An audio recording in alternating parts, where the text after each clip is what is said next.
Welcome to Columbia Law School. My name is Michael Gerard. I teach environmental law here and direct the Center for Climate Change Law. Welcome to this program on U.S. climate policy in the context of congressional paralysis. When we named this program a few months ago and lined up our speakers, we indicated that we would change the name of the program if between then and the time the program happened that Congress became unparalyzed. It did not turn out to be necessary to change the name, unfortunately. And here we're going to be talking about what can, should, and will be done in the absence of congressional legislation. First, let me get one formality out of the way. This event is being photographed for use in Columbia University communications materials, audio recorded for public distribution by Columbia University via the internet, and also webcast live for viewing, and we'll also have it for public distribution on the Center for Climate Change Law website. I have the honor of co-chairing this program with Dr. Albert Bresson, Executive Director of Columbia's Center for Energy, Marine Transportation, and Public Policy, which is co-sponsoring this program with the Center for Climate Change Law. Dr. Bresson will give an introductory statement, and then I will introduce the speakers. After the speakers have all talked, we will open it up for questions, and I would ask you to all hold your questions until after the last speaker has talked. Dr. Bresson. Thank you very much, Mike. Good evening and welcome. This is the third year that we are having an event of this type regarding the future of climate legislation, climate action in the US.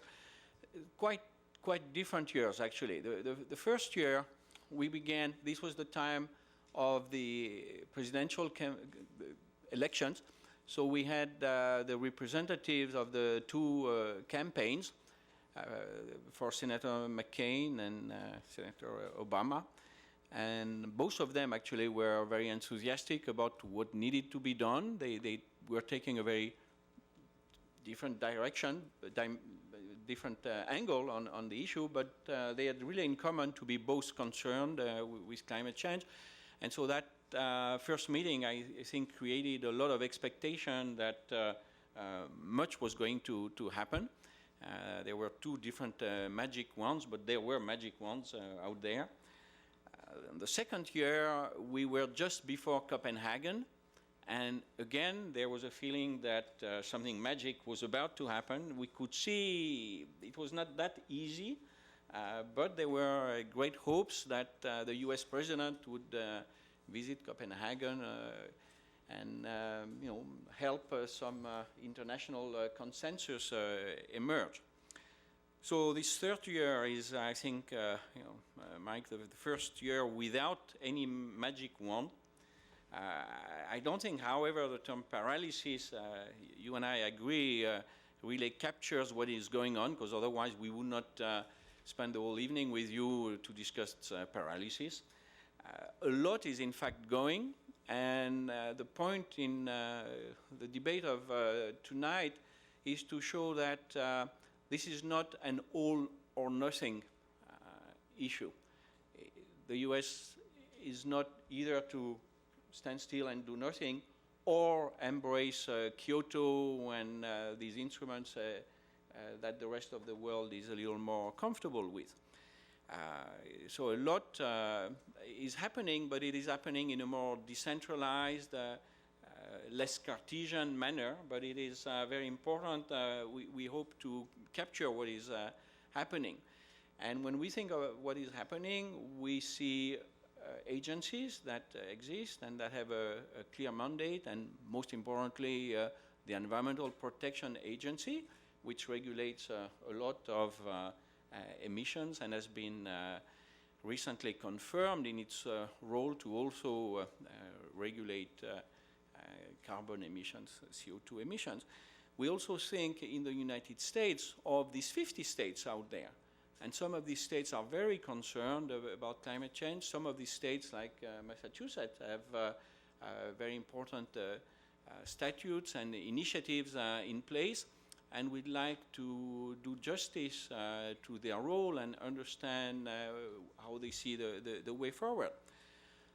This is also the land of free enterprise, and certainly the private sector is either doing a lot at company level or doing a lot in terms of advocating what the government, what the legislators should be doing, short of the comprehensive legislation that is probably not forthcoming. And last but not least, the US still remains very involved internationally. So, and the US has a great number of partnerships and initiatives out there. So the objective tonight is to explore how short of the mega comprehensive legislation all these different sources of initiative are converging, and what sort of role the US is going to play. I think in a minute, having just highlighted 4 major subjects, I think I can guess that we have 4 speakers who are uniquely qualified to talk about this subject, and Michael Gerhardt will introduce them. Before turning him the floor, let me just say a word, because we are co-sponsoring this event, but we are ourselves a happily sponsored organization. So in as much as we sponsor this, I'd like to recognize the real sponsors behind it. I'd like to recognize Jeff Goods, the chairman of our advisory council, and the companies such as the Onassis Foundation and ExxonMobil and others, which have entrusted us with this mission of researching and discussing these subjects. And very importantly, I think for SIPA, where I am, working with the law school is a very important, it's actually critical in making sense of such issues. And there are very few issues that can be more multidisciplinary than climate change and what needs to be done. So I think our thanks also go very much to the law school and you, especially Professor Michael Gerhardt. We are now going to introduce our speakers. Thank you very much. I'll introduce each speaker before he or she speaks. Our first speaker is Gina McCarthy, who is Assistant Administrator of the U.S. Environmental Protection Agency for the Office of Air and Radiation, which is the office that is in charge of the regulatory program that EPA is undertaking to regulate greenhouse gases. Her office is responsible for the endangerment finding, the mandatory reporting rule, the CARS standard, the tailoring rule, and various other things that you will hear about. Prior to joining EPA, she had a 25-year career in state and local government, including service as Commissioner of the Connecticut Department of Environmental Protection. And as she's coming up here, I'll say she has to leave at 8:30 p.m. to catch a train, so when she leaves, it is not because she has taken offense at the most recent question that's been asked.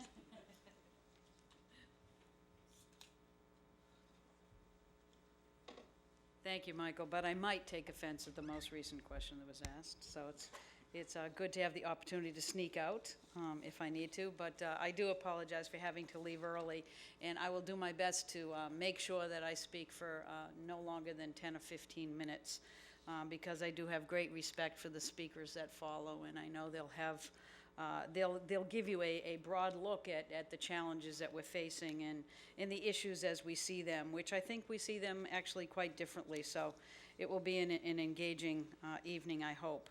But let me begin by taking a little umbrage with the Congressional Paralysis title. I was hoping also that would change before we actually got here. I will say that I have not lost faith in congressional action. I will remind you that we are a democracy and it ain't easy getting everybody on the same page. This is an extremely difficult issue. And I, for one, was not surprised that congressional action was not immediately forthcoming, given the economic challenges that this country is facing. But I don't think it means that there's any less interest in this issue, certainly among the administration, and our intent to continue to try to identify and find ways to move congressional action, which we think is absolutely essential. Now, having said that, let me talk about what else we're doing, because one of the most disturbing things for me is when I go to international audiences and they sort of look at me and say, well, now that the United States isn't doing anything, what do you plan to talk about when we go to Mexico? I think what I'm hoping you will hear, and what I certainly know to be true, is that the United States is not doing nothing. We are taking a number of actions, and whether that's at the federal level or the state or the regional level, I think you'll get a good flavor of the issues that we're working. And I will tell you that, I will just remind you that a couple of weeks ago, you may not have all celebrated this as I have, but we had the 40th anniversary of the Clean Air Act. Did you all celebrate that? Little singing of the happy birthday kind of thing? Well, we did, and actually we brought together a lot of the folks that actually made that happen in Congress, and many of them are still prominent on these issues, like Henry Waxman. And we brought together Bill Ruckelshaus and Bill Riley and all of the EPA administrators of the past who made the Clean Air Act work. And the reason why I'm bringing that up is that the Clean Air Act took many, many years to pass. And the Clean Air Act amendments of 1990 actually took somewhere between arguably 10 and 13 years to pass. Now, I am not saying that that's what we should look forward to in terms of climate legislation, but I will tell you is some of the best things in life are worth waiting for and fighting for. And so I would argue that while it may have been a disappointment to some, this discussion has just begun and nobody intends to let it go. Because we still do believe that congressional action is absolutely essential to moving forward in the United States on a comprehensive plan to address greenhouse gases. Now, having said that, one of the greatest threats during the congressional debate was that if Congress didn't act, EPA might. That was our friends actually saying that. Well, EPA is, so hold your horses. We are actually regulating greenhouse gases. Now, I hope that doesn't sound like I'm threatening the country with EPA taking action, because I'm not. All I'm telling you is that EPA took the Clean Air Act, and for every dollar we spent on the Clean Air Act, we got $40 in return in benefits. If we can bring that same kind of rational thinking to climate activity, I think we can do pretty darn well, and that's really what we're hoping to accomplish. So that when the administrator was at the 40th anniversary of the Clean Air Act, she started to talk about these issues, and she started to talk about the naysayers that are using the same arguments against climate regulation that they used against the Clean Air Act, that it was going to be too devastating for industry. Businesses will wholesale shut down, move to other countries, and we would just have an economic shutdown as a result of our interest in breathing clean air. Well, none of those things happen, and whatever you're hearing is just, again, the same rhetoric repackaged. As long as we do what the administrator indicated that she would do in the leadership that the Obama administration would bring to the table in addressing the issues of climate, which is we would use our common sense as we have used it in the past. We know that climate change is a marathon, not a sprint. We will not make up for lost time all in 1 or 2 years. We are going to look at a very deliberate strategy which looks at achieving maximum reductions, but cost effectively, and address that issue. And the uniqueness of climate change is that one of the best things you can do to address climate is actually become more energy efficient. If we can capitalize on those investments, we will do well, I think, for consumers of electricity as well as those that generate it. And we don't want any surprises. We need to talk to the stakeholders, and we need to provide flexibility in how to achieve any standards moving forward, whether they be standards that are created through legislation or standards that are created through regulation. And the last thing I will mention is that I think with EPA, my job is not just to do climate initiatives, but it's also to do clean air initiatives. And what you will notice in my world is that there is an indistinguishable line between clean air efforts and climate efforts. For example, next year, in 2012, you will be seeing a lot of effort to actually address the energy sector and some past opportunities to apply the Clean Air Act legally and responsibly to the cleanup of the electric generating units. And what you will see is we will be moving forward on comprehensive legislation that is sector-based to talk about where we want clean energy to go in the future to meet regulations under the Clean Air Act. If you look at that and overlay that with a climate strategy, you will soon see that what you need to do to address clean air requirements is exactly the same type of approach that you need to do to address climate challenges. So we will be addressing through the regulatory process, whether it's through the direct regulation of greenhouse gases or through the regulation of clean air, basically toxics and criteria pollutants, one way or another, we will be making progress on climate.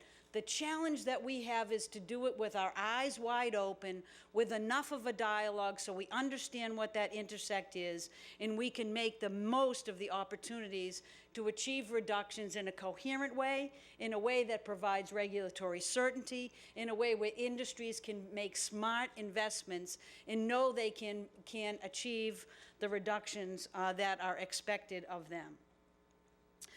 So with that, I will tell you some of the activities that are going on at EPA. As you know, and as Michael just indicated, we have issued something called the endangerment finding. Now, if you're in an environmental law course and you haven't read it, shame on you. It's really cool. It's a great discussion of the science behind climate. It is all we intend to do to talk about the science behind climate. We have issued the endangerment finding, which is basically EPA's interpretation of the science.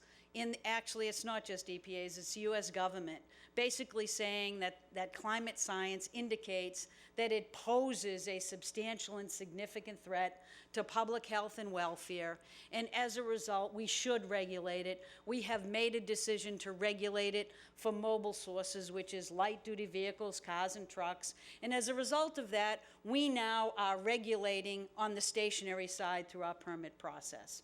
So we are fully engaged in looking at greenhouse gases and how our regulatory obligations apply to different sectors, both mobile and stationary, when it comes to reductions of greenhouse gases. So as you know, you may know, we issued a light-duty vehicle rule, which for the first time regulated greenhouse gases from tailpipes. It also aligned with the fuel economy standards under DOT, and we issued regulations that have become fully effective. Those regulations regulate tailpipe standards and fuel economy between model years 2012 and 2016. We are also moving on the heavy-duty vehicle side. We will soon be proposing a rule that will then achieve similar types of reductions on the heavy-duty vehicle side, creating, again, regulations which govern both greenhouse gases as well as tailpipe standards. At the direction of the President, we are now looking beyond 2016 to look at 2017 to 2025 to look at what the vehicles of the future ought to be achieving. His idea was where we need change in technology and we need it over time, signals should be sent now about the expectation of what auto dealers should be producing in order to achieve the technology advances of the future. And part of that will be what kind of transmission infrastructure we need for electric vehicles. How should we begin to engage those investments now in light of what we want for technologies in the future?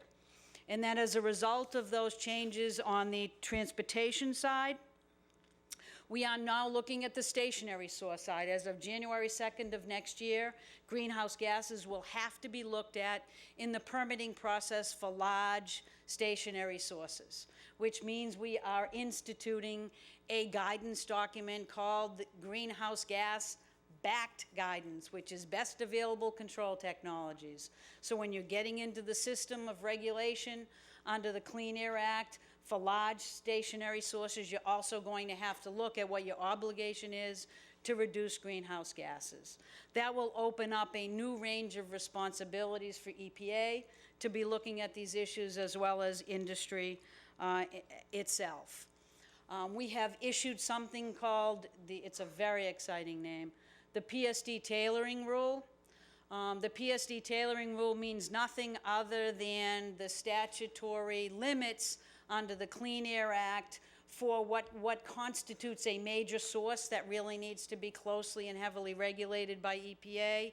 Those limits were based on criteria pollutants. They are much lower in terms of what a similar source would emit for greenhouse gases. So we needed to do some adjustments in our rule to recognize that. So we continue to look at the largest sources of greenhouse gases, and we permit them and we challenge them moving forward to actually have the best technologies available, look at all cost-effective opportunities for energy efficiency reductions. And we are moving forward in that venue. I would also like to point out that we have probably a sleeper rule in the system. Michael mentioned it. It's called the mandatory reporting rule. Why I consider it a sleeper is nobody seems to be getting all hot and bothered about it, but I actually think it might be one of the more creative rules that we put out there. The mandatory reporting rule basically requires facilities that emit more than 25,000 tons a year of greenhouse gases to report their emissions publicly. And we are going through a sector-by-sector rulemaking process to ensure that they do that. Now, I was alive for the TRI, which is basically our toxics release inventory. That similar exercise on toxics spurred a tremendous amount of reductions because businesses do not like to be in the top 10 emitters list. I believe that there will be tremendous opportunities for reductions in greenhouse gases as a result of that reporting. I think we're trying at EPA to gear up for that, to provide technical opportunities for matchmaking between stimulus dollars that are sitting at the states or dollars they collect through system benefit charges to try to help industries reduce those numbers, because every time you emit as an industry a greenhouse gas, you are essentially being inefficient. So the more that we can look for those opportunities, the more it will help our industries to recapitalize and reinvest in themselves and help us achieve some reductions. Now, lastly, because I am done with my timeline, I would like to also mention the fact that internationally, we are doing a tremendous amount of work, not just across the Obama administration, but at EPA.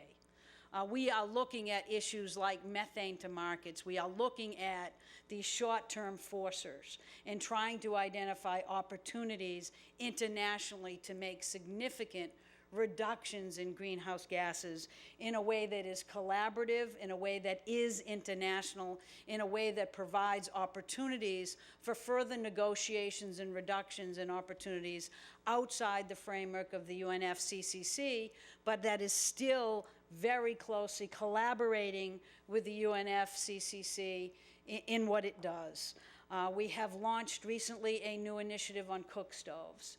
If you haven't seen it, I wish you would. It is one of those issues that I believe will be a legacy for the agency. It's an issue which looks at the open burning and the inefficient cook stoves that are used in 2/3 of the world, the tremendous health impacts that are associated with those. Those actual cook stoves are the 4th leading cause of death in third world countries because of the amount of emissions that they emit and the devastation they have for women and children across the world. They also happen to be wonderful opportunities for greenhouse gas reductions. That's not their primary motive, but we can galvanize around initiatives like this and make significant progress that improve the lives of the people that we are hired to serve. So thank you very much.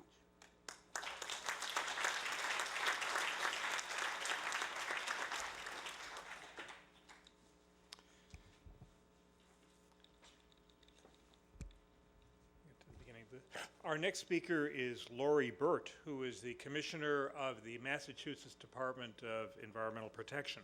She was appointed to that position by Governor Deval Patrick in 2007. She serves as Governor Patrick's representative on the board of the Regional Greenhouse Gas Initiative and in leading the Low Carbon Fuel Standard Initiative, and is chair of the Ozone Transport Commission.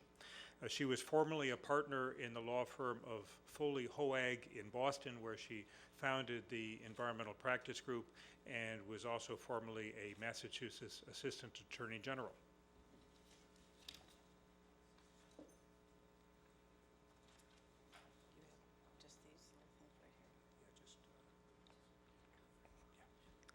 Thank you very much, Michael.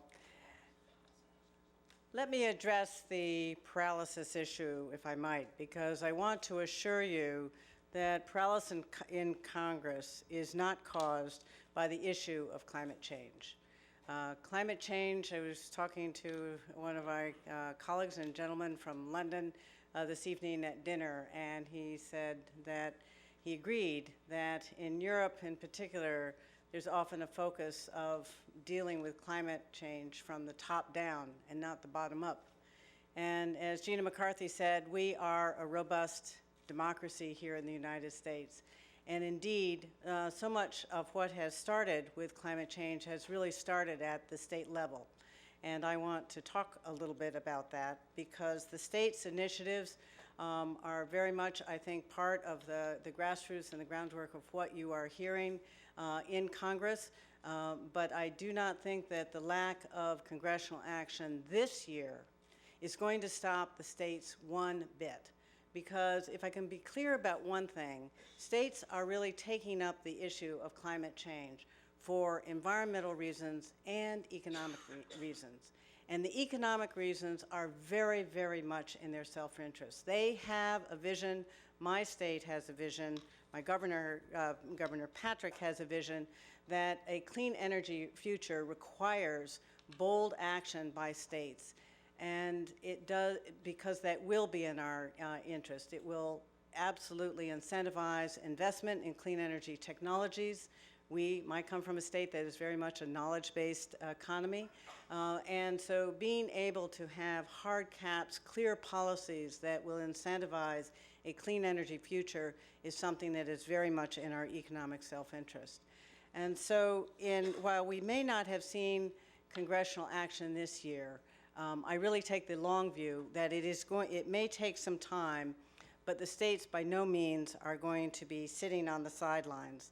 And so we should look a little bit about that. We are already partnering in many ways with EPA on the regulation of greenhouse gases, just as we have partnered with the federal government and EPA for over 35 years, or now 40 years, on so many environmental initiatives.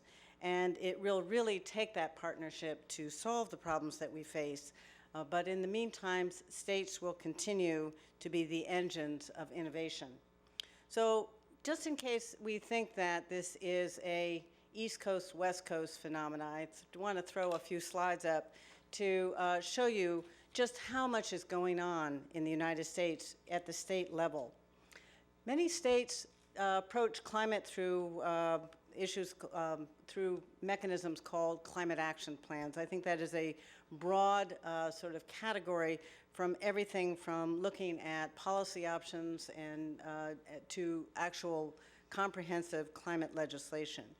Within that is the Regional Greenhouse Gas Initiative, Renewable Portfolio Standards, fuel vehicle regulations, and smart growth policies, just to name a few. As you see here, there are over 38 states, this I know it's over because we have actually, I think, 5 more pending, of climate actions throughout the United States.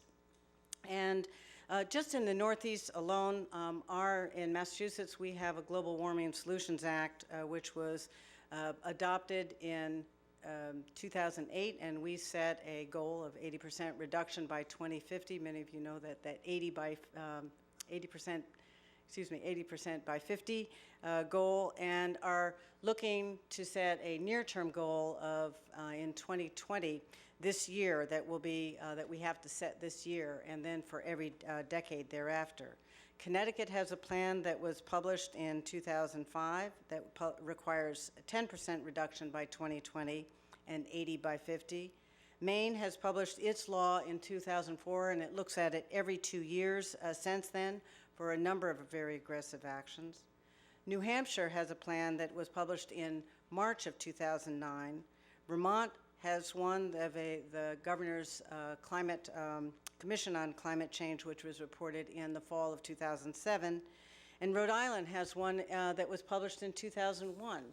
So the New England states really have been at this for a while, and we are going to very much continue to do so. Here's another important, I think, indices of participation. The Climate Registry, which is a voluntary organization, Gina McCarthy was very involved in that. It involves now 41 states, 10 Canadian provinces, 6 Mexican states, and 4 native sovereign nations, to say as also a number of cities and towns and various agencies. This is to standardize facilities in terms of looking at how you measure greenhouse gases. We always say you can't reduce what you can't measure. And many of these, this was all voluntary to be able to report and be able to also then look at strategies for reducing greenhouse gases. We are now have a federal rule that is in place for looking at it for large facilities, but many states that are looking at GHG reporting, we have one now that is part of law, look down to very low levels to make sure that we are recording greenhouse gas emissions at even lower levels to see alternative strategies for even that level. Here's another slide here that gives you a sense of what's going on the regional level. And many of you maybe have heard about these. These are regions who are all developing at different stages cap and trade programs for the a market-based program for CO2 emissions and greenhouse gas emissions. And these regions are now very much beginning to talk together about how we can normalize and make our programs complementary. The Regional Greenhouse Gas Initiative of the East Coast, which is 10 states, and I'll give a little bit more detail about that in a minute, is one. The Western Climate Initiative is gearing up to begin operation in 2012. And with California may actually start initiating auctions this next year in 2011, with or without their WCI partners. And New Mexico has published a cap and trade regulation, so progress is being made. The Midwest Climate Accord has a longer name, actually, the Midwest Regional GHG Reduction Accord. We call it the Midwest Climate Accord for short. They have a model rule that was published in 2010. And that rule is looking for a 20% reduction by 2020 and 80 by 2050. Their model rule was published in May of this year and makes a number of recommendations. While action may not occur this year, they are making great progress on a framework that makes sense for their region. As I said, the 3 regions are collaborating and trying to make sure that we don't reinvent the wheel. We just issued a white paper this year on offsets, on how we could have complementary offsets between our programs. So those give you just an example of what's going on in the nation. Let me focus a little bit on what's going on in the Northeast and Mid-Atlantic region, which is certainly what we call the RGGI states, but the RGGI Cap and Trade Program is only one of the things that we're actually doing. We are also engaged in the low carbon fuel standard development of that, and also a recently announced, which is broader than 10 states, a transportation climate initiative that is very exciting. Let me just turn affectionately to RGGI. By no means is cap and trade dead.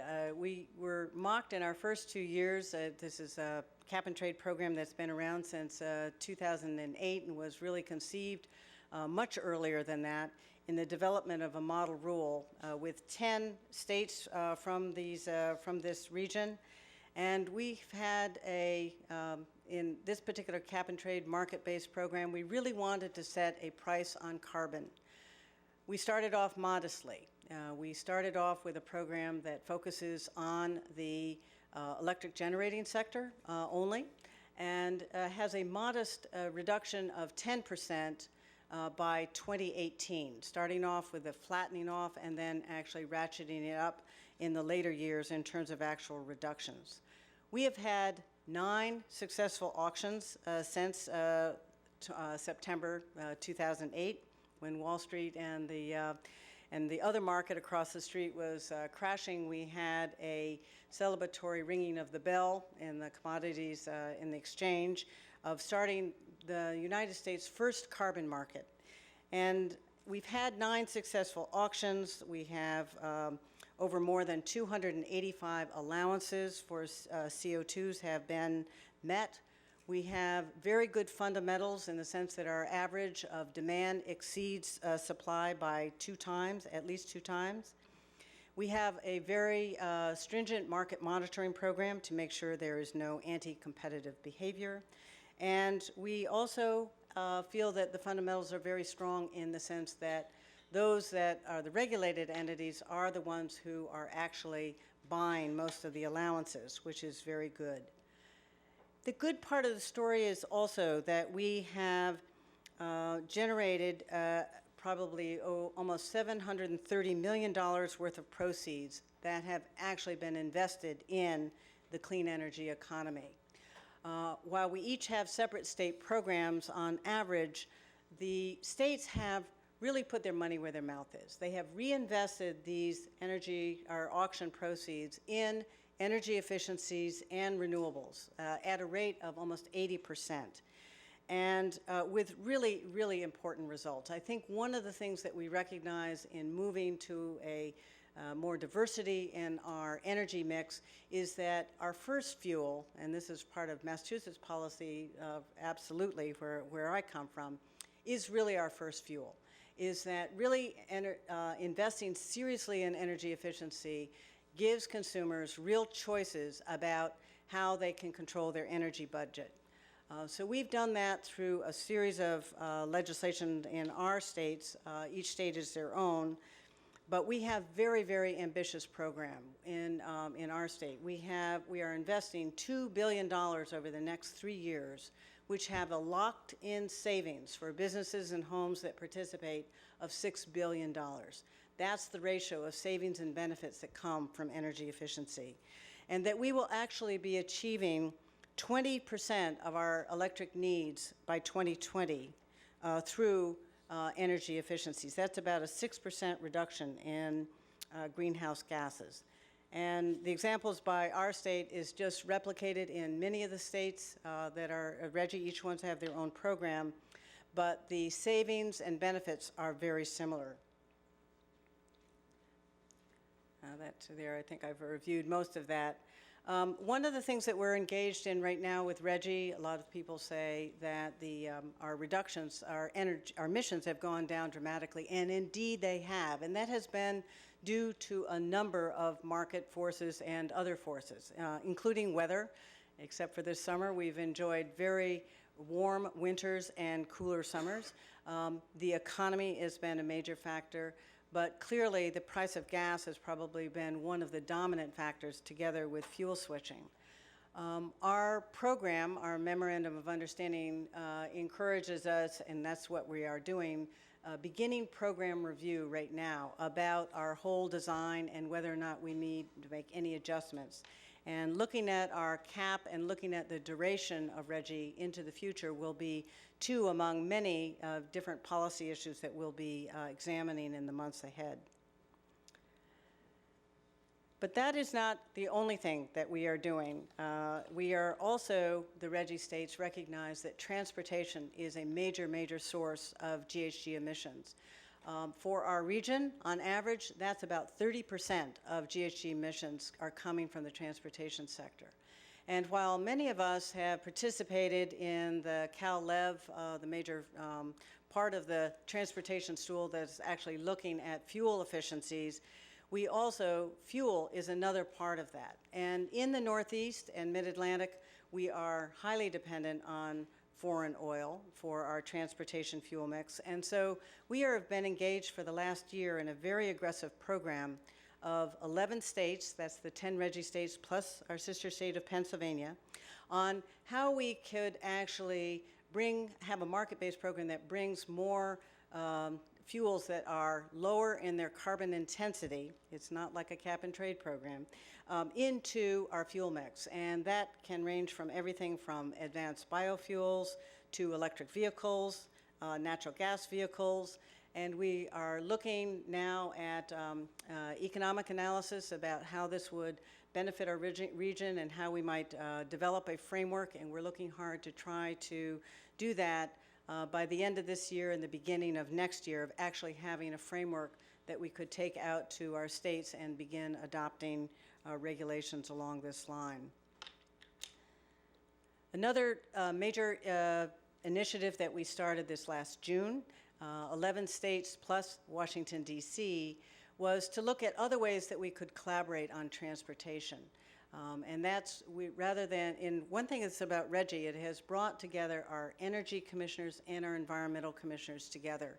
There are 20 of us that sit together on the phone, in person, all the time, and it really has brought up an enormous amount of learning on both sides. We have now brought in our transportation agencies as well, so there are 3 from every single state that are involved in how we can improve dealing with climate change on transportation. So one of the major things that we're looking at is the electric vehicles and the infrastructure along our corridors, our transportation corridors, and we are working closely with EPA and other DOT and other federal agencies on how they could help support us developing this infrastructure. So stay tuned for what this initiative, we call it TCI, will be bringing. We're looking very closely at freight and also innovative technologies that will be more energy efficient on transportation, such as being able to have real-time arrival of buses and trains and other commuters so that we could use those much more efficiently. So those are just a few. I think I've reviewed some of our Massachusetts policies. In closing, Governor Patrick has been a very, very aggressive and wonderful leader on these initiatives. We had the 5 bills passed in 2008 alone, and we are implementing them. One of the ones that I just will mention, bring some attention to, because it does bring attention to our local partners, that is the cities and towns. In addition to activities by states, cities and towns have been very, very interested in addressing climate change and energy efficiency. Our Green Communities Act does that in a fabulous way. It is an incentive-based, not a command and control program. It creates incentives of what it takes to be an eligible green community. And if you are eligible for funding, for assistance, for technical assistance, and many, many benefits from the state on clean energy. The response by our cities and towns is overwhelming. They are passing bylaws, they are getting ready, they are dealing with energy efficiency in their infrastructure, their schools, their wastewater and drinking water facilities, their roads, and this is like one of the most exciting things that has occurred, and many states are following this as well. So that, in closing, is just an example. Massachusetts is really only an example of what one among many states are doing. We really expect to continue to be the engines of innovations in support, however, of a federal program. We need ultimately a federal program, I think, to realize the economic benefits of what this country can really do the best, which is really develop new technologies for a new clean energy future. I would like to have the United States be a leader in that endeavor, and that will take more than just state efforts. It will take national effort. So we continue to partner with EPA, and we'll continue to press for federal legislation while we continue to have very active state programs. Thank you very much.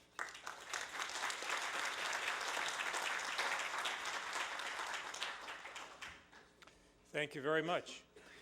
Nicholas Akins is Executive Vice President for Generation at American Electric Power. He's responsible for all generation activities of AEP's approximately 40,000 megawatts of generation resources, including fossil, hydro, and nuclear. He was previously President and Chief Operating Officer for the Southwestern Electric Power Company. He's a registered professional engineer in Texas and is chairman of the Coal Utilization Research Council and is on the boards of the Electric Power Research Institute, the Mid-Ohio Food Bank, and the Greater Columbus Arts Council.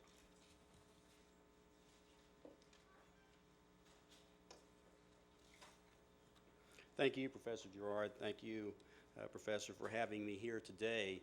I guess I'm the industry person on this panel, so many of the things I'm going to talk about are really related to where the rubber meets the road. And for us, in the construction side of things and the regulatory side of things, we're trying to weigh many things to try to achieve the objectives I think that Gina and Laura talked about. I think we agree on what needs to be done. I think some of the issues we have are around how we get it done, and it's from different perspectives.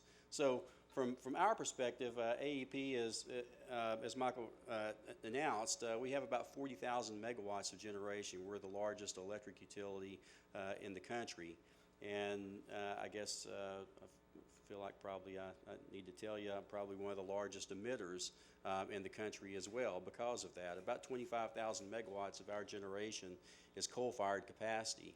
And it may surprise many of you to know that we supported the Waxman-Markey legislation.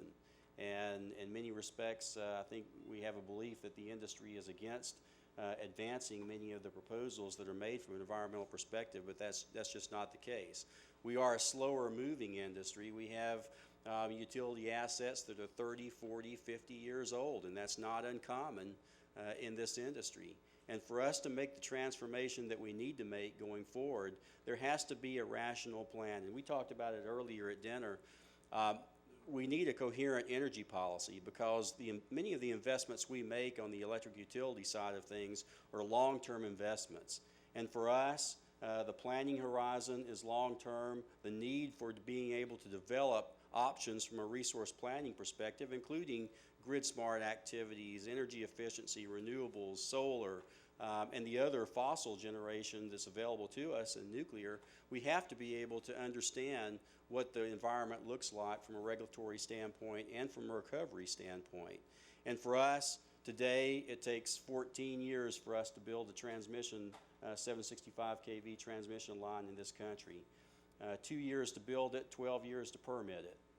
And then as well, generation. I was just recently at a 50-year anniversary of one of our generating facilities. From the time it took our chairman at that particular time to decide to build that generation, 2 months later construction began. This day and age, it takes about 7 years to build a coal unit, about 4 years to build a natural gas unit, 15 to 20 years to build a nuclear unit, and it's very difficult for us in this type of environment to make sure that we're able to move ahead from a resource standpoint. And in many cases, our customers are looking at the cost impacts of that. We generally serve 11 states from the Canadian border down to Texas, and in many cases, they're low-cost states, primarily because of coal-fired generation.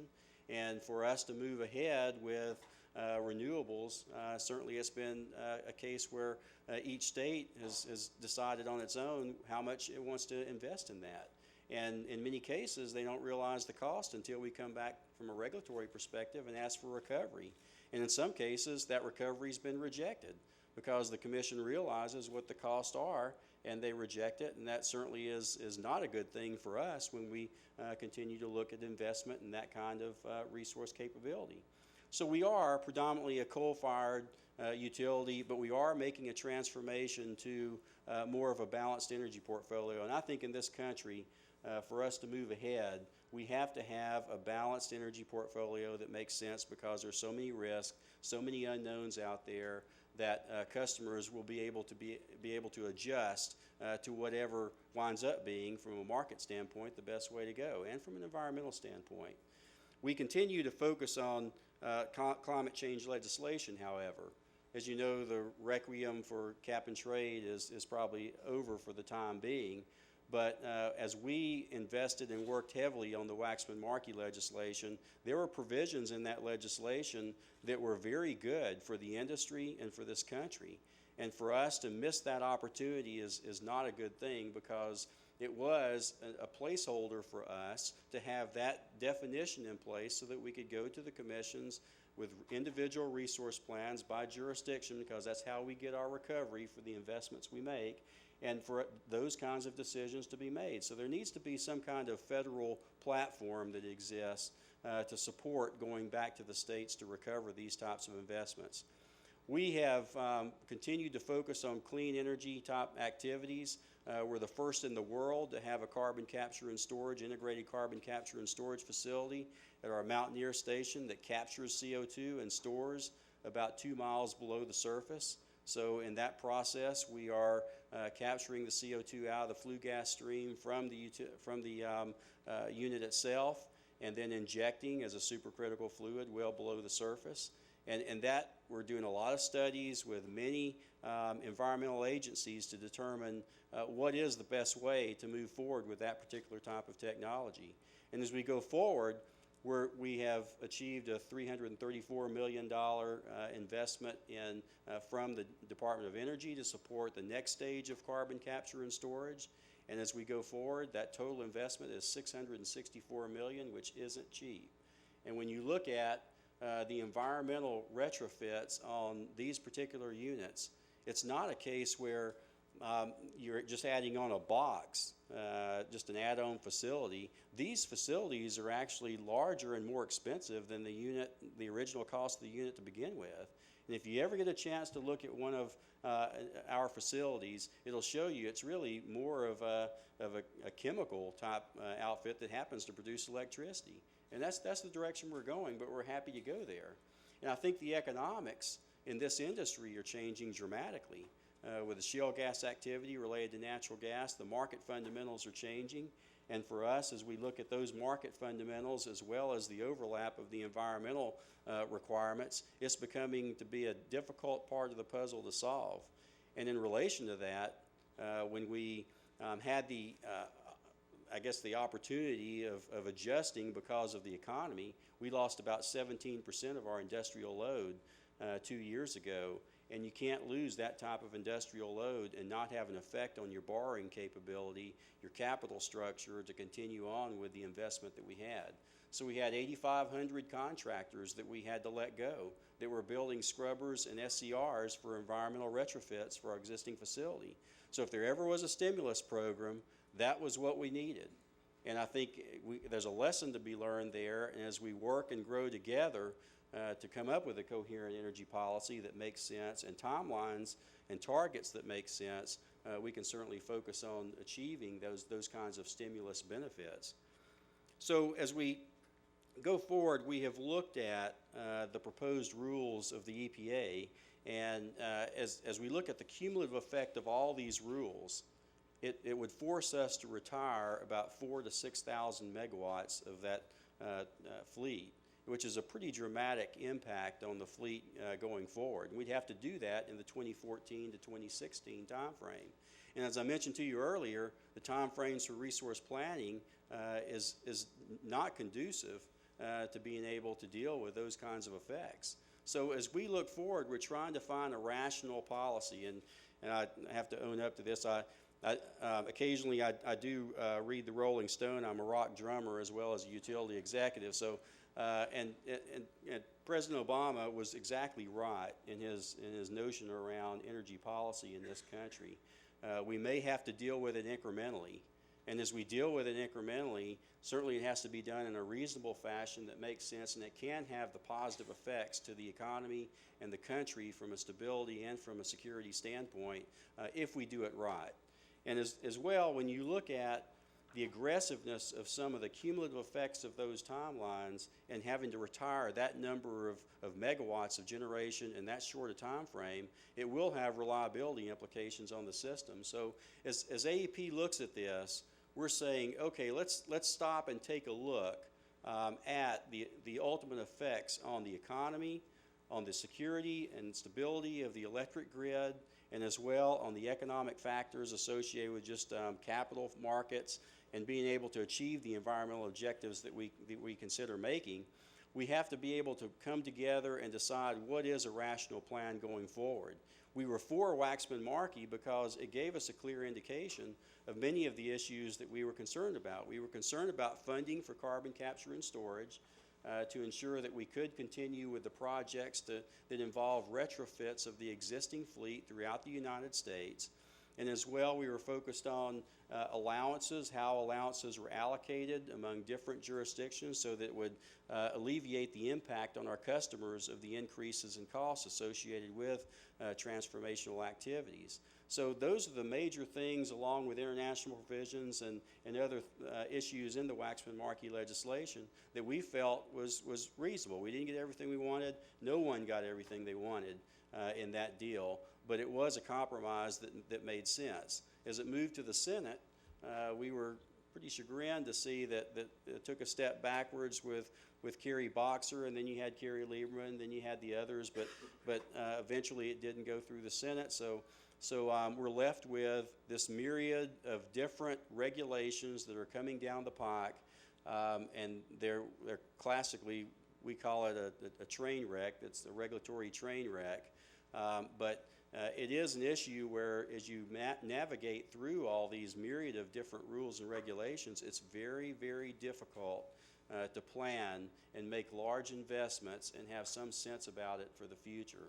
So in retrospect, as we go through and look at our fleet, we're looking at not just defining central station generation, because in the future, customers will be deciding what the future holds in terms of what resources are available.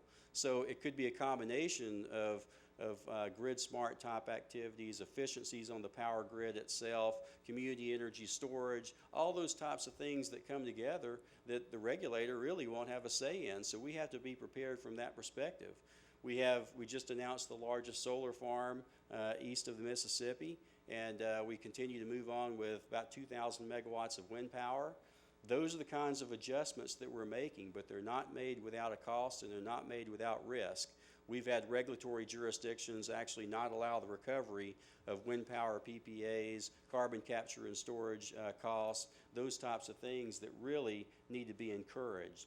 If we don't, if the electric utility industry and AEP in particular do not move forward with these types of technologies, who's going to do it?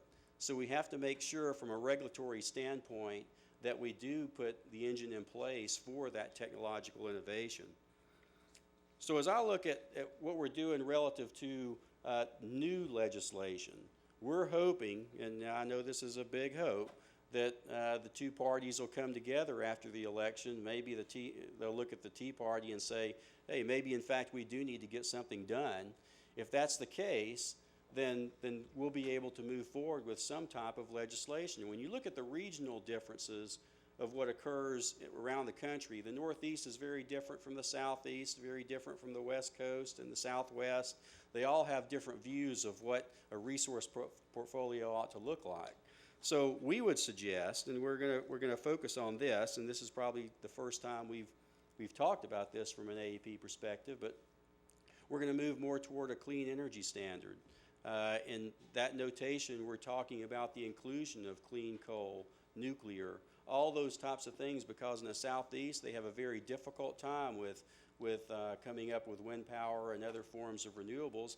Clean energy standard could include nuclear, which is about the only places in the Southeast is where you can get a nuclear unit built in this country. So let the geographics look at and the resources be managed by the states in those different areas, and you can come together with that common framework that makes sense. As long as you have a requirement for a clean energy standard, you can achieve the environmental objectives. The issue is how you get there, and the regional differences certainly will dictate that.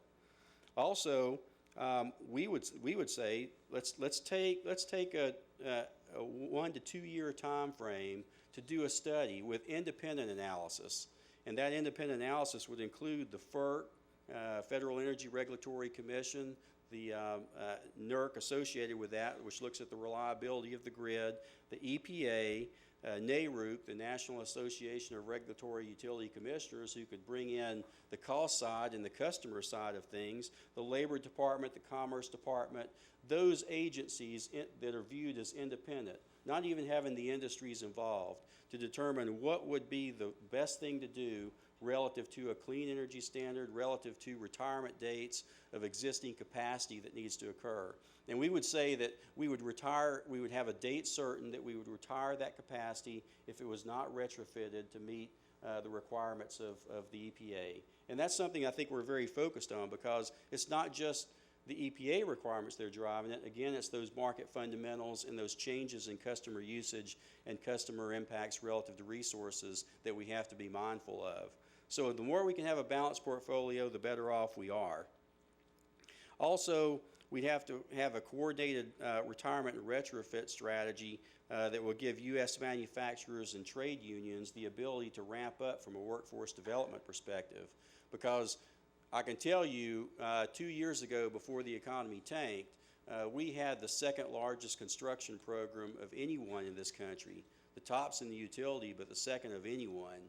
And I can tell you that there was not enough labor to go around, welders, machinists, those types of craft employees to make this thing go. So if you really want to focus on a long-term energy policy, you can't do that without looking at the real-world impacts of what the available labor pool is. And for us, that's important to the development of the timing and the targets associated with it. It has to be rational based upon those objectives as well. Transmission policy is also important to AEP.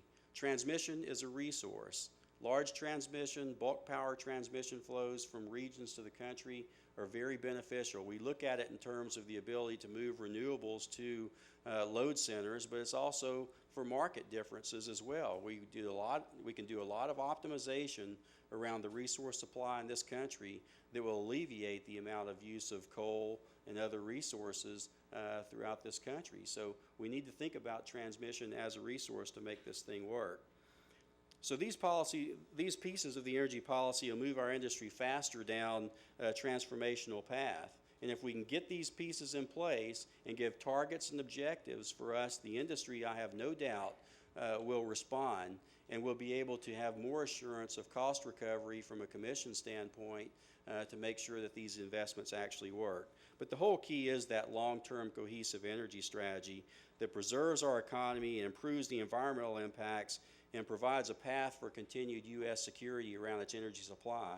And I can guarantee you, I've been to China, been to India, been to Korea, trying to get additional funding for our CCS projects, but I've had long talks with them about what they see. And China, it no doubt sees energy, electrical energy, as a strategic resource for its country.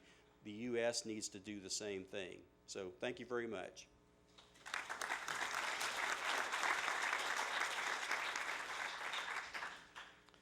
Thank you. Our final speaker is Michael Levy, who is the David M. Rubenstein Senior Fellow for Energy and the Environment and Director of the Program on Energy Security and Climate Change at the Council on Foreign Relations. He was formerly with the Brookings Institution and the Federation of American Scientists. Much of his work is focused on issues of energy security and on the international aspects of climate change control.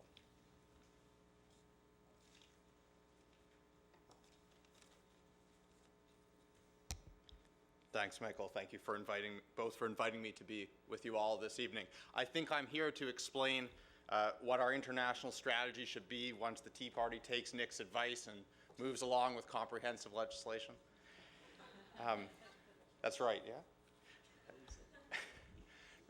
Look, I've been pretty optimistic about the international front on climate change in the sense that I haven't had the same sense that a lot of others do, that everything depends on U.S. action.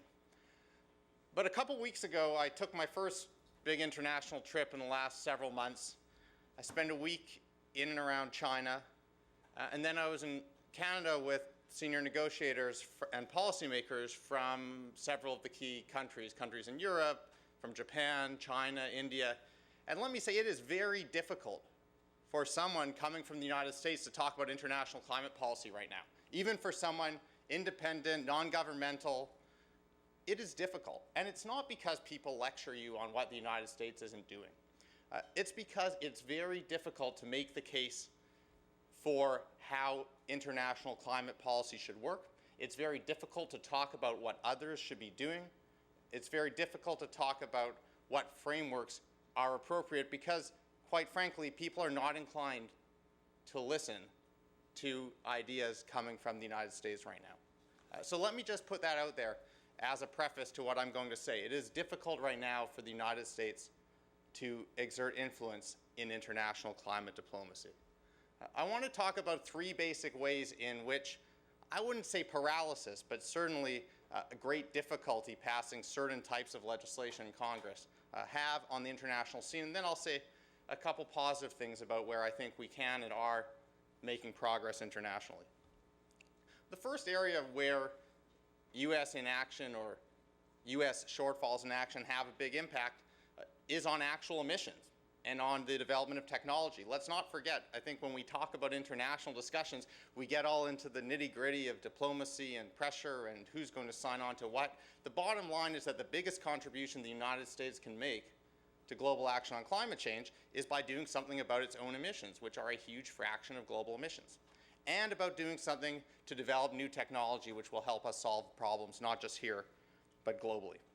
And while we can make significant progress from the bottom up and also through congressional action beyond comprehensive cap and trade, there are limits, particularly in the longer term, to what we can do without comprehensive action. On technology, it's a similar situation. We can develop new technology in certain areas. If we can find money to support research, development, and demonstration projects, we can do more on that front too. But cap and trade was probably the best hope for that kind of money. There are other opportunities, but it will be difficult. And on top of it, without a strong market pull, it will be hard in the long term to incentivize some of the big investments that are necessary. Second front where U.S. domestic policy has big implications is in the international climate negotiations. And I would say there are three basic ways in which that plays out. The first is in terms of whether the United States can fulfill its specific commitments. The second is in terms of how the United States approaches the negotiations tactically. And the third has to do with the overall U.S. strategy in global climate negotiations. The technical piece is pretty simple. The United States at Copenhagen last year pledged to reduce emissions by 17% below 2005 levels by 2020, and to help raise a total of $100 billion a year by 2020 to deal with emissions and their impacts in the developing world. I have considerable confidence that the United States can deliver on the 17% pledge without comprehensive legislation. I think there's a lot we can do, whether it's with efficiency, whether it's taking advantage of the greater availability of shale gas. There are a lot of things that can be done. I would say, though, that 17% that U.S. negotiators are very fond of repeating these days was not the whole package last year. When people attack the United States for being insufficiently ambitious, negotiators would rightly say, look, we're not just talking about 2020. We're talking about a 42% reduction by 2030. We're talking about an 83% reduction by 2050. Those things cannot be done without comprehensive legislation and comprehensive policy from the United States. And the $100 billion a year, or the U.S. share of it, which is probably in the neighborhood of about $20 billion, certainly is not happening without comprehensive legislation. The United States is not going to appropriate money on that scale to transfer to developing countries. The biggest prospect for delivering most of that money was through carbon markets, through offsets in carbon markets. And without the carbon markets, you don't have the offsets. So that makes life difficult. And it leads us to the second problem, which is this tactical piece. If you watch the TikTok at Copenhagen last year, what happened is there was a deadlock. Hillary Clinton came in on the second to last day and said, we will help raise up to $100 billion a year by 2020 if everyone else signs up to their piece. And suddenly you had a mass of nations that would be receiving a lot of this money mobilize and put pressure on the biggest holdouts, and China in particular, to sign up to the framework that the United States was advocating. the money was absolutely critical to that dynamic. And without the money there, it's not clear what the U.S. approach is to making that international framework hold together. There are going to be bits and pieces that can be added, but getting to that scale is going to be extremely difficult. And the last piece is strategy. The United States and the Obama administration, at least as I understand it, took an approach that a lot of its environmental allies didn't find intuitively appealing last year. They focused on bottom-up international efforts for the most part. Each country brings what it is that it's doing. In the United States case, it's various emissions targets. In the Chinese case, a 40 to 45% reduction in carbon intensity by 2020, and so on. And the international framework serves to put a goal on top of that, to provide for transparency in what the different countries are doing, and to provide for reporting, verification, transparency, review, that essentially knits together what countries are doing, builds confidence, and allows for a virtuous cycle. It got some flack for not signing on to the top-down approach of dividing up targets among countries and letting everyone to it. But the argument, and I think it was a solid argument, was look, this is the way to mobilize action. You say we're doing what the Bush administration did. We are fundamentally different because we're taking domestic action, and that's why a system that binds together domestic actions makes sense. It is difficult, at the least, to sustain that kind of argument in an environment where people do not think you're taking sufficient domestic action. And I have been struck, particularly in the last few weeks, at how precarious the Copenhagen Accord that was agreed to last year is. I know a lot of people don't love it, but frankly, as far as a broad-based international agreement goes, it's about as good as you're going to get in the next 5 years, perhaps 10. And it's at risk of falling away because the United States is not able to be a powerful advocate. Japan is essentially the only other strong advocate for it, and there are a lot of countries that would much rather it not be there. So we're in a lot of trouble because of that. Let me talk about a third area that I suspect would have come up more last year, but hasn't here, and that's trade. Because I think the approach that the United States will be taking in the absence of comprehensive legislation will have significant implications for the global trade regime. And this is an important piece of diplomacy. A year ago, if we talked about this, what we would have been talking about is the fact that carbon pricing would raise the cost of producing energy-intensive goods like steel, cement, aluminum. That might put U.S. companies at a disadvantage, and there was talk in essentially every serious piece of legislation about putting equalizing tariffs on at the border, and people were concerned about the trade implications of that. So one upside, perhaps, is that without comprehensive legislation, we are not going to be dealing with that problem. We are going to be dealing with other trade problems, particularly surrounding clean energy goods and services. So we're seeing a bit of this already as we fund clean energy, for example, through the Stimulus Act. There is demand to make sure that the benefits of that go to U.S. suppliers of things like wind turbines and solar panels. And there are calls to put up barriers to trade and investment in those sectors. That is happening not just in the United States, and frankly, the United States is a mild case, but around the world. And as the sort of regulation we use gets closer and closer to the ground level, and as the sell gets more and more about jobs, we're going to have, I think, considerable difficulty on that front. I'll add to that that if the absence of comprehensive legislation means a dearth of demand for solutions to climate change, and I think it does, there's going to be a lot more fighting over that smaller piece of the pie, and that fighting will often manifest itself in calls for local content requirements, in calls for restrictions on foreign investment, and conversely, on pushes against other countries' anti-competitive practices. So I think there are big implications for trade. And I should add that the carbon tariff issue is not gone either, because other countries, particularly in Europe, will be looking at it in terms of protecting themselves against companies from the United States if there isn't comprehensive action. This is actually a dynamic that got a lot of political attention here a few years ago, and I think it will be back. Let me take the last couple minutes to say something positive, though, because I think there's quite a bit that can be done internationally in the absence of comprehensive U.S. legislation. The first thing to remember is that other countries don't have comprehensive legislation. It's not like everyone else is out there with economy-wide cap and trade systems waiting for the United States to join in. We look at Europe as the prime example of a political entity that has a big cap and trade system. It doesn't even cover half of the European economy. They use a host of different measures in order to pursue their objectives, just as the United States will. So comprehensive is not necessarily the way that we need to go in order to deliver on our goals, even though it could be a powerful and efficient way of doing it. On top of that, I don't think cap and trade has gone forever. There's been a lot of writing of sort of death obituaries for cap and trade. I think it's on the back burner, certainly for as long as unemployment is as high as it is.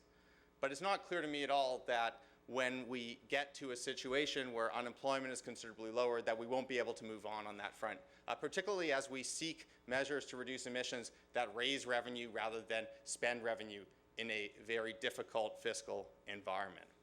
I'll add on top of that that we're making progress. I think the United States is making progress on a variety of international partnerships, whether it's the new clean energy ministerial process that's being used to try and mobilize and coordinate action on clean technology, whether it's efforts to reduce inefficient fossil fuel subsidies through the G20, whether it's bilateral action. There's been movement forward on everything from coordinating electrical vehicle standards with China to developing a clean energy research center together with India. So there are real opportunities for progress there, and there's even an opportunity on the trade front to reduce existing barriers to trade in clean energy goods and services. But I don't want to be Pollyannish. I used to host officials from the previous administration, and they did a wonderful job of ticking off 2 dozen, 3 dozen, 4 dozen efforts, good efforts, that they were pursuing. And you would ask, okay, what does this add up to? And they'd give you another few efforts. But the bottom line is that it does have to add up to something. The goal here is to get reductions at a certain level and to mobilize international action at the level that's necessary to solve the problems that are drawing us to this set of policy challenges in the first place. Thank you.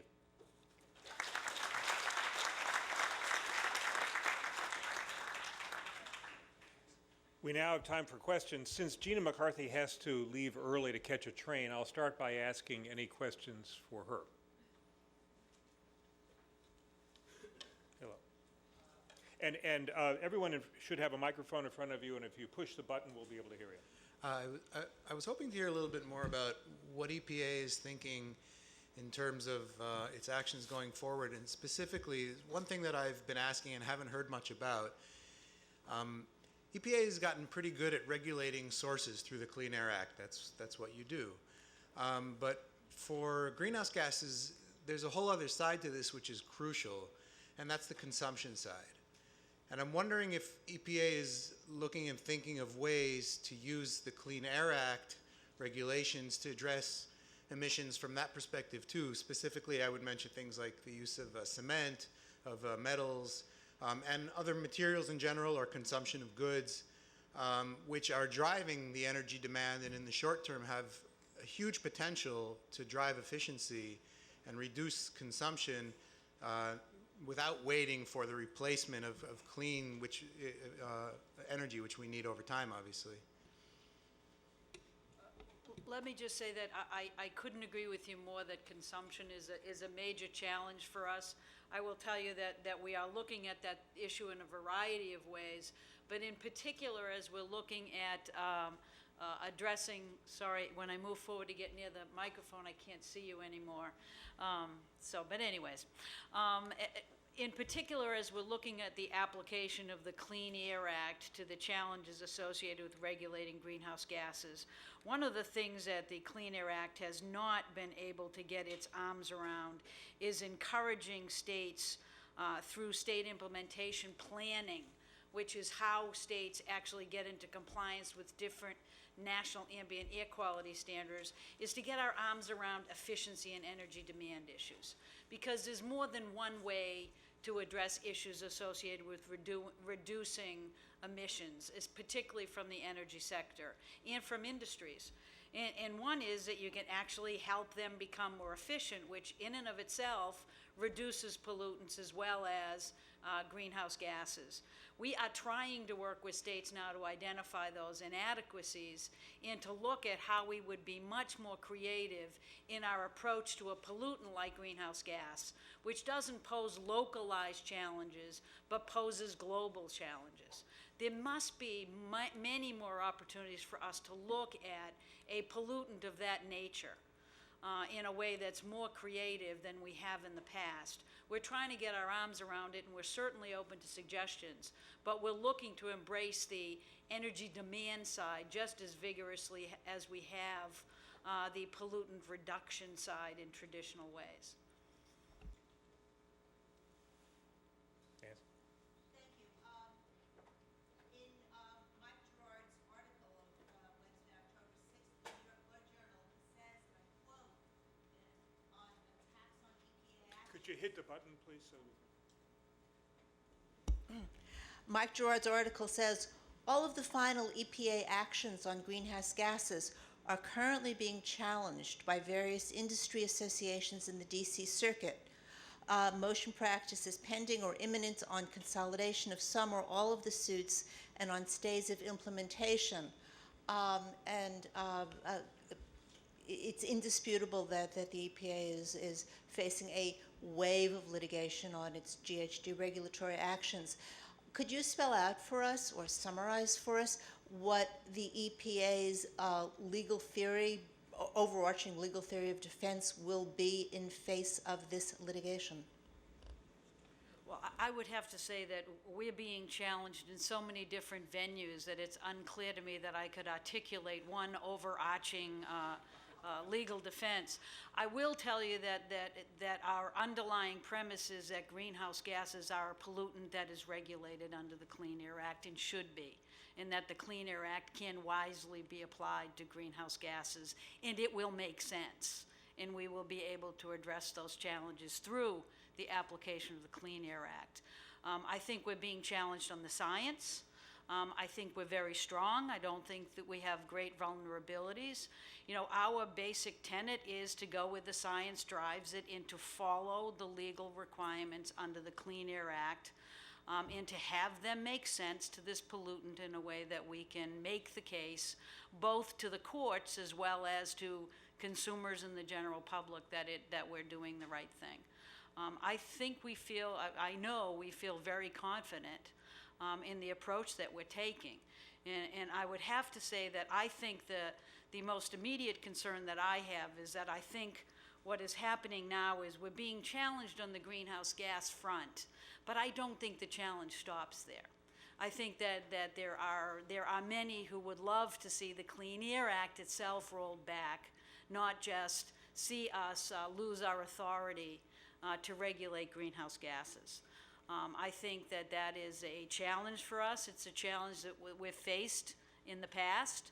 I think if we stick to the science and the law, we will do well and we will prevail.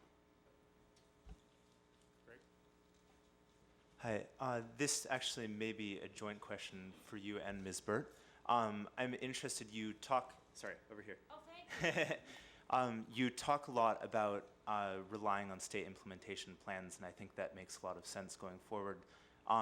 However, we heard from Ms. Burt about these regional initiatives, and I'd be curious to hear about your plan, and also Reggie and other regional organizations' plan of how you integrate regional plans into a state implementation process that's established in the Clean Air Act. Let me just jump in, because again, I apologize that I have to leave, but actually, we were talking about that today. There is an opportunity under the Clean Air Act to do regional planning, regional implementation plans. I actually think there's great benefit into thinking in that direction. I think Reggie has a wonderful collaborative approach to how you invest in energy efficiency. I think there is great value in looking at the intersect between regional planning organizations and the energy world in regional exercises that we can do to recognize energy demand initiatives. I think in the end that may be the best way that we can approach recognizing initiatives that reduce energy demand as a strategy for pollution reduction. There are opportunities for that. We can do that. We do have to be more creative than we have in the past, and it will be a bit of a risk for both EPA and the states to go down this road, but I actually think that the challenges associated with climate demand that type of risk-taking. Do you want to? I don't know what to add much more on that other than we are very actively engaged in discussions between the states and with EPA on how energy efficiency could be used as credits in SIP plans to achieve pollutant reductions. There are also a lot of co-benefits, even on criteria pollutants that we have SIPs for, that would be our GHG policies are actually causing reductions of those pollutants as well. So these things are coming together, and I think one of the things we find is the very fundamentals, just like GHG measurements, you can't reduce what you can't measure. We do need to have a common methodology and metric of looking at energy efficiency and translating that to actual GHG reductions, because the menu of energy efficiency measures is so very broad. Everything from the envelope of a building to the heating system to windows and everything else, and how do you actually measure results? So we are actually working with EPA. They've got some pilot works going. The states do as well. If you can imagine, have a vision in the future of where you would actually be able to get metrics of credit for those for multiple pollutants, including GHGs, in SIP programs with state and regional efforts. It's sort of a new, wild future, but I think we can do it. Questions for our other panelists? Yes. I noticed on one of the maps that Lori Burt showed that New York State Climate Action Plan was in progress. It was a light green color. I'd be interested to know both what the status is and what the need is politically. I'm sorry, could you repeat the question? Is this for the climate registry or for Sure, which? sure, and it doesn't have to be you that answers it. Any woman, Michael may know. The status of New York State Climate Action Plan. Yes. Governor Patterson formed a climate action working group which has met several times, and there are various drafts around. I don't know what the timing is. The drafts are coming out, I think, fairly soon. That's me over here, Michael. Hello. There's actually drafts, and there's a lot of material available online. It's a website. I think it's nyclimatechange.us, I believe. You'll find all the documents are there. It's a very public process. Thank you. Yes. Yes, I was going to ask Mr. Atkins and Mr. Levy if they could comment on, Mr. Atkins, the general public has a suspicious attitude towards the energy industry based on many incidents that have happened in recent years. Certainly BP in the Gulf is one that does not give us confidence in the integrity of the energy industry. And I was curious how you all view this, and to Mr. Levy, are these different reform measures, if we look at them from an international point of view, are they not based, if one was looking at it from abroad, on sort of a flimsy domestic balance? Because it could, I would think, if I was a European negotiating with the United States, I could think that, well, we could have all of a sudden a precipitous change domestically, similar to what happened with Woodrow Wilson during the League of Nations. It could just pull the rug out from under any kind of sensible, rational approach to climate change. And I was wondering if you could comment on that, both of you. Sure, I'll comment on the first part. We looked at the BP incident, and I think there's a lesson to be learned here, obviously, and the credibility of the electric utility industry and the resources that we need. They should take something from the nuclear industry. The nuclear industry is very focused on excellence in operations. They're focused on learning from one another, and they know that their lowest common denominator in the entire world is going to have an effect on their business.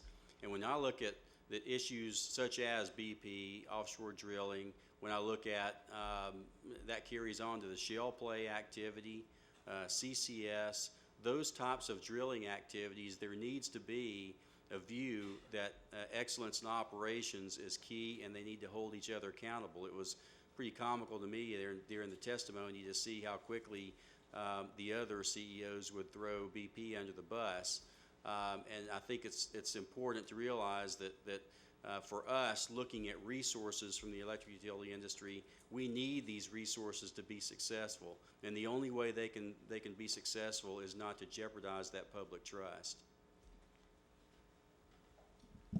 I'll be thrilled if we get to a point where we have a flimsy foundation to undermine through political change. I don't even think we're there yet.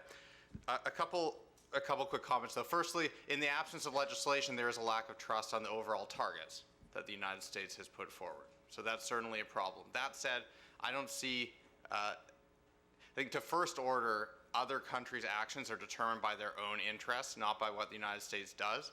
So Europe isn't making its decisions fundamentally based on whether the United States is able to implement its policy. The other thing I'd say, though, is that the design of the policy instrument that you use to accomplish your goals can have a significant impact on how enduring it is. Regulation is, in the scheme of things, relatively easy to turn back. So are supports for clean energy through tax subsidies, for example, because they can become vulnerable to fiscal pressure. Cap and trade is in a different category. You create a large class of people that hold some pretty valuable things, which is to say emissions permits, particularly if the system is designed, and I'll get a little bit technical here, to encourage significant banking of allowances in the early years.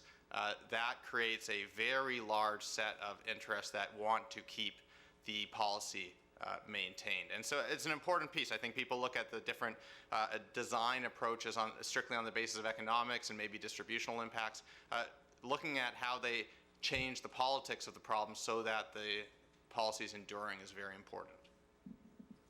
I think it's important to note that from a cap and trade perspective, it's unfortunate that fell by the wayside because of the political issues. Cap and trade's been very successful from an SO2 perspective. And also, as we looked at cap and trade, the ability to trade credits is really an impetus for us to be able to invest in the facilities that we need to invest in. We need a value for carbon, we need a CO2 price, and we need basically a regulatory commission, state regulatory commissions that support innovation and are willing to take risk associated with innovation. And that's the two things that we really need to advance the technology, and really the Waxman-Markey legislation provided a lot of benefits in terms of bonus allowances for early movers, for technological advances, and certainly provide a framework for that going forward. And it's just key to have that kind of issue in place, and you don't have to worry about regulations. The market will take care of itself in that respect.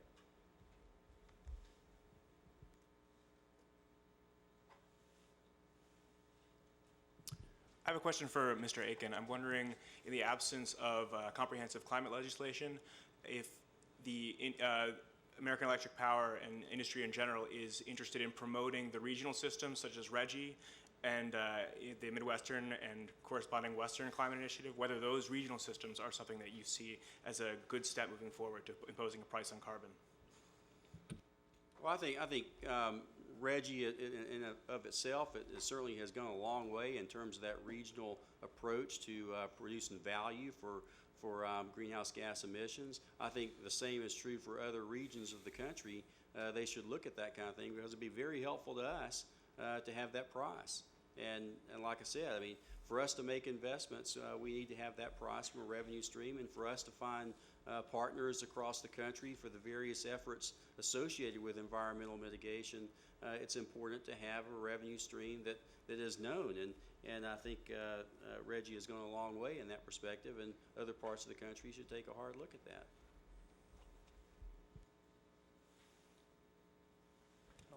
This is from Mr. Akins and Mr. Levy.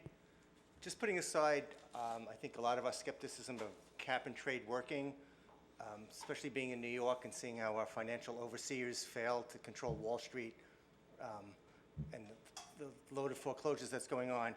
It's a little scary that both of you mentioned shale gas, and I think there's two problems there. One is that you assume that there's no carbon imprint or footprint, and two is that it's basically safe and healthy. And could you, I guess, buttress your assumptions? Sure, I'd be happy to do that. As far as shale gas is concerned, when you look at it, we can't build coal. No one in their right mind is going to put a coal unit, propose a coal unit at this point in the face of this type of legislative and regulatory morass that we're dealing with.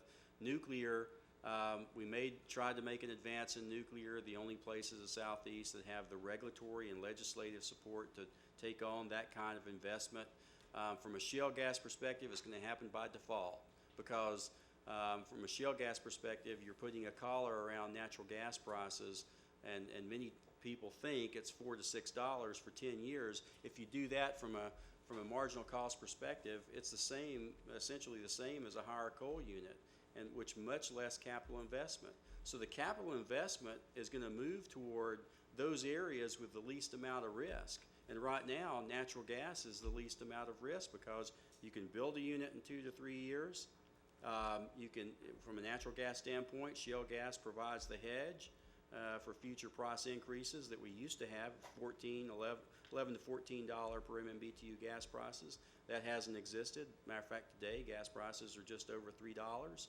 And then the technology itself, combined cycle technology, is sub 6,000 heat rate now. So that would basically be a production cost of around, well, for 1.8 cents per kilowatt hour, put it in language that everybody can deal with. But so it's key. It's going to be transitional. But I will tell you, the carbon capture and storage ability around natural gas is much more significant and much more onerous than carbon capture and storage for coal, just because of the makeup of the flue gas stream. It has more moisture, so it's hard to separate, takes more energy to do it. So we have to really think about the long-term view of natural gas and its place as we go forward. I was on a panel at the EPRI summer session, and the natural gas expert said that the quickest way to $8 per million gas prices is for everybody to buy $5 per million gas. And that's what's going to happen in this country. So that's what's happening. Let me quickly make an observation, then answer your two questions. And when people diagnose what happened with the Kerry Lieberman Graham bill, they are quickly forgetting the basic point that the gentleman who asked the question brought up, which is this distrust of trading. So people have all sorts of different diagnoses. I would not underestimate the role that played in where we are now when it comes to cap and trade, and that's important to keep in mind as people look for how to move forward. So firstly, as far as assuming that there are no side effects, there are no sort of other emissions from producing shale gas, of course there are other emissions from producing shale gas. There are also other emissions from all the steel, making all the steel that goes into a wind turbine. There are also all sorts of other emissions that come from making all the concrete for a nuclear plant. Okay, so you have to look at all of this on a life cycle basis, but it still works out that you have substantial emissions reductions relative to coal by using shale gas. The other question of whether we can do this in an environmentally responsible way is a big question. And I think that if we simply say, look, let's let everyone who's producing this stuff go to it and they'll figure it out, we're going to be in for a mess. Someone is going to do something very badly. If you think there was a problem in the Gulf with oil producers, take a look at the size and sophistication of the operators in the shale gas space. There are a lot more small operators. There are a lot more unsophisticated operators. Someone is going to do something stupid. It's already been happening, and it's going to tar the industry for everyone else. And I would hope that as people in the oil and gas world look back at what happened in the Gulf of Mexico, they say, wow, had we had some somewhat stronger regulation, this might not have happened, and we would have got that expansion in offshore drilling that was in the pipeline before the disaster in the Gulf. The big responsible players have a substantial amount to gain from stricter regulation of everyone, including in shale gas. So it's not a guaranteed deal. I think we need to navigate that path very carefully. Following up on the question on shale gas production, could the panel address the documentary Gasland that was out this summer?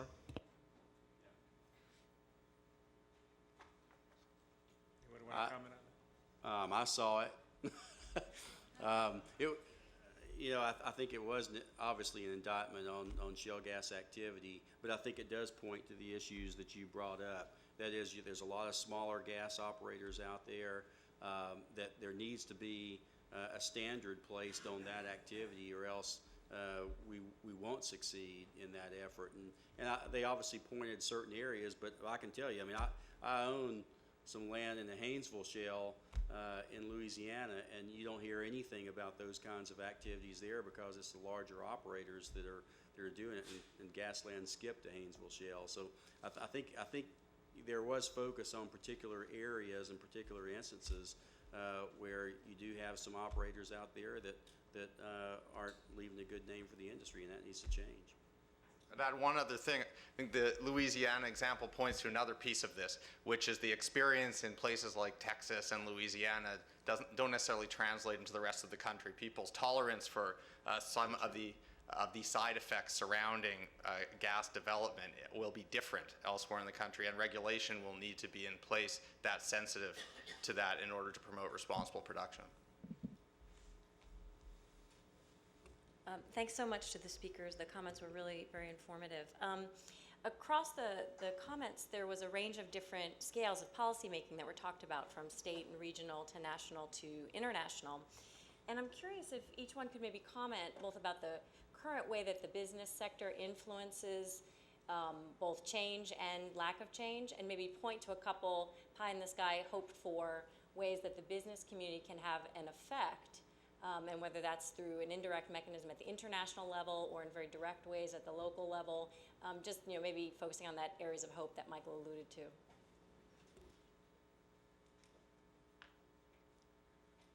Business sector first? Look, I think that the role that the business sector has played at the international level has been quite disappointing. And I don't mean that in the sense of resisting action. There's been a lot of activity from countries pushing for things, and there were an extraordinary number of business people showed up at Copenhagen last year.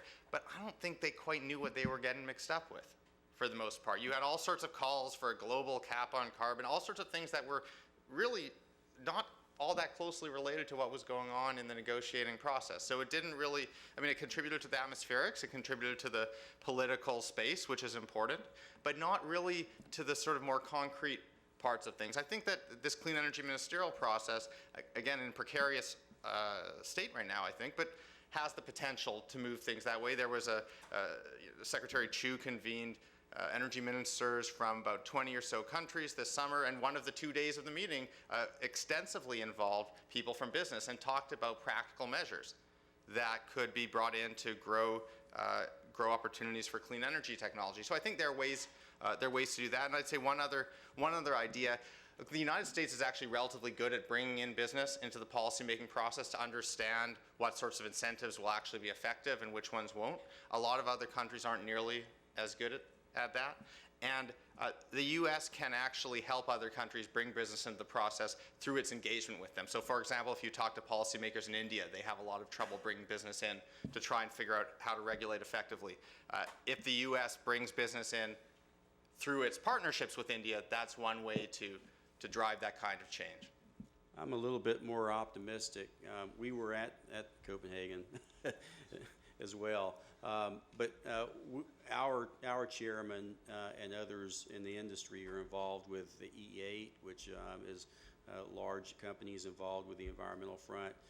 Also the World Business Council and the World Business Council for Sustainable Energy Development. So many of these activities are being driven by the world community. And I'll say this, from a technological advancement perspective, there's an underworld of technological people who are collaborating on the advancement of technology. So despite what's going on the political front, there is recognition by companies, and ours in particular. We cannot do our business in the future without looking at the international community, because it very much has an effect on not only our policies but also our resource availability and issues like that. So we have to be connected from that perspective.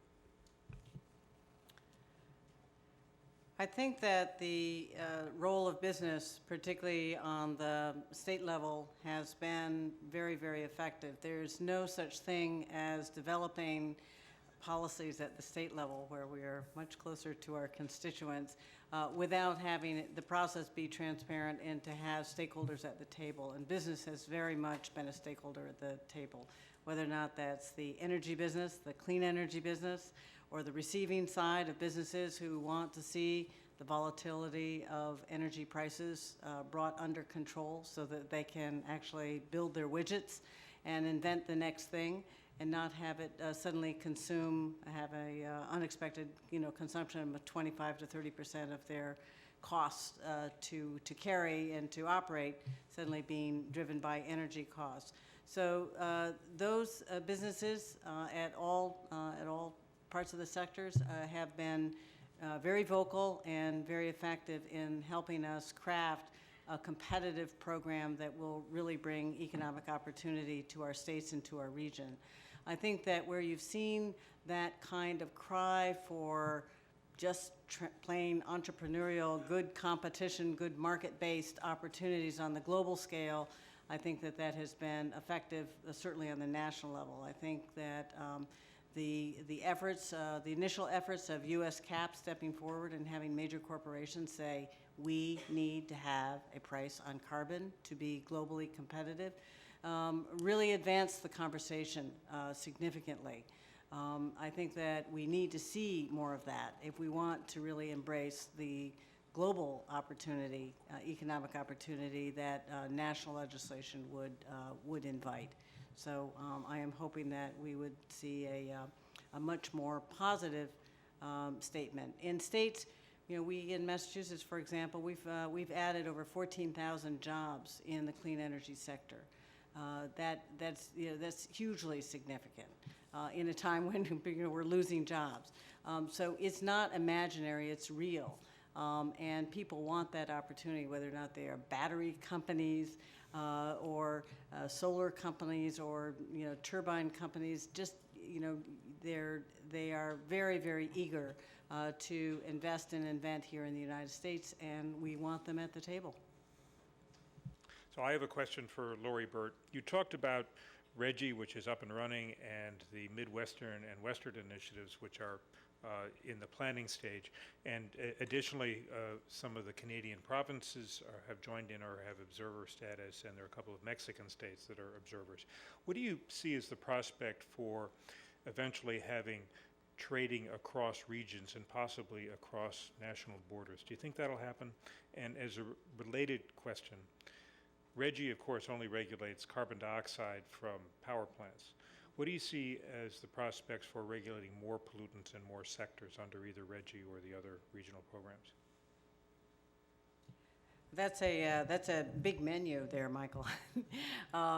It's RGGI. I like to think of RGGI as the little engine that could, but that doesn't mean that we don't have our sights on broader visions.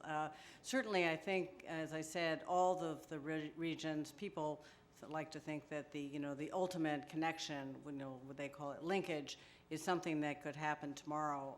I don't think that can happen that quickly. But what we are looking at very closely is efficiencies between our different programs. Where can we learn from RGGI? Our platform, our auction platform, works pretty well. The other regions are pretty interested in learning about that. Jonathan Schrag, our executive director, is here in the audience for RGGI Inc. And they ask him questions all the time, and we've really sort of opened the door to be able to explain how that works. We've looked at offsets. We're looking at different areas of where we could have collaboration. I think that the idea that three regions would be looking at these things separately brings up the favorite characterization of, that we have a patchwork. Indeed, I think that we have far more in common than we actually have differences in terms of how we would conduct that. So I think that looking at ways that programs could start up, because each one is different and they have very different energy mixes, but be able to be compatible, maybe even be able to exchange allowances or being able to have offsets. I think you're going to see some efforts at that before you would see a total linking, because they aren't up and running and ours are. But I think that those efforts will continue. We have very active dialogues with our neighbors to the north in the Canadian provinces, and they are very interested in that as well. We are about out of time, and I am going to turn it over to Albert for some closing remarks. Well, thank you very much, Michael. This was really meeting and exceeding our expectations. I recognize the sponsors. I did not mention the sponsor who is in the room tonight, EDF, and so David Jesters and your colleagues, please be welcome again. It was a very interesting event because we did not have the one big thing happening next month. We did not have the US elections. We did not have Copenhagen. And that made for, I think, a very subtle and enlightening discussion. I would summarize it by saying we learned that this was a marathon, not a sprint. We also learned that the US could be running that marathon a little faster, and we heard some of the ways in which doing it. It's a marathon, and we have seen, in fact, much more is happening than indeed meet the eyes. And this notion that because there is not this comprehensive legislation, nothing is going on, was proven to be wrong. We have heard about what the states are doing, but not just the states. I think we also realize that there is a whole community of green players and cities and towns and all these ways you described, Laurie, whereby they come together around this bottom-up approach, but it's much more than just the states. We have seen a number of things which have been done directly and indirectly. Directly, well, the endangerment finding, puts a scientific framework out there. Measuring, which is the start of doing anything right, the mandatory reporting rule of the EPA comparable to TRI. This lays a foundation. The 38 climate action plans, these 10 states and DC coming together for a transportation climate initiative, all these things are very significant. We also heard it translate already into jobs, which means it has some political staying power. 14,000 jobs in Massachusetts, many elsewhere also. We heard about RGGI and the 9 auctions it has conducted. We could see that a lot is happening around the car and the fuel. These initiatives will continue to work their way through very important part of the industries. We heard that EAP is doing carbon capture on a very significant scale already. And the largest solar farm is being built east of the Mississippi. So all this together, state level, industry level, is very significant, and it's very important to dispel the view that nothing is happening. It could not be more wrong. A lot of things also are happening under other headings, whether it's the clean air, whether it is the cook stoves and development and health in Africa and developing countries, or whether it is energy efficiency, which has so many good implications and can be sold to you as energy security, independence, or whatever, but at the end of the day also deals with the emissions. So this is a very impressive panorama. However, it is clear that in this long marathon, the US is not the best, favorite Kenyan marathon runner. Did I say Kenya? Sorry. The US could be running a little faster. The US is held by too many of these Lilliputians links, these challenges in court for anything that gets done, and so putting all these great institutions having to fight forward, but also in their back. Which is not always the best way of winning a match. We can also see that, yes, this diversity of state actions and cities' initiatives is great, but there's a point where diversity translates into what you call a patchwork. We can live with patchwork, but having something comprehensive is better. And we also heard from all the speakers that there is a cost for not running that marathon a little faster. First, very importantly, the companies need a more comprehensive set of standards. They need a carbon price. They need what it takes to invest long term. They need what it takes to establish leadership in key technologies. You don't give them that, you tie their arms behind their back in international competition. We also heard that states themselves need to be able to plan better. Things like transmission lines will not happen without some sort of federal framework. We also heard that the US was not taken as seriously as it could and should in light of what it is doing internationally, because not everybody comes to our events, Michael, and so people out there on the other side of the ocean think that Michael, Levy, and others have less to stand upon than they really do. And there is a danger that the US will lose this Copenhagen Accord, which has been talked down, but is really quite an achievement compared to having no accord at all. There is also a danger, which we heard very clearly, that by not moving more aggressively, the fight over this smaller pie of green technologies, green initiatives will get bitterer and more protectionist, and this will have a cost across the board. And last but not least, we heard that the US has committed to some longer-term targets and cannot achieve them just on the basis of these achievements of today, however important they are.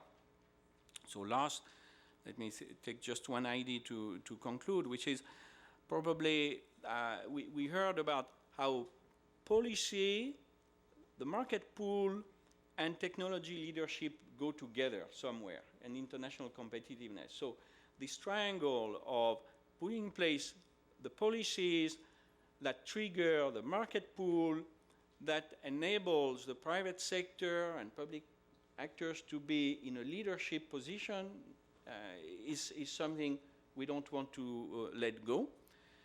Do we have ideas how to achieve it? Well, I think we heard about long-term, medium-term, and short-term ideas. The long-term idea is something like this comprehensive workman market type of act that will be needed for the US to get all these initiatives together. Medium-term, this notion of a 2-year study that would help identify, the key trade-offs, the sort of carbon price, the sort of retrofit standards we need is necessary. And very short-term, I think with having everybody stay here so long, we showed that a great initiative would be for you, Mike, at the Center for Climate Change Law, and us at CMTPP at CIPA to convene another event like this one year from now. Maybe we won't do it over dinner time. We'll do it at 5 o'clock so that we can have tea and a nice tea party, and we'll be discussing then yet another phase in these important policies. But we'd like to thank you for having stayed with us so long and being so proactive. And we wish you, if not the best climate policy, at least good weather and good luck in all your undertakings. Thank you to our speakers.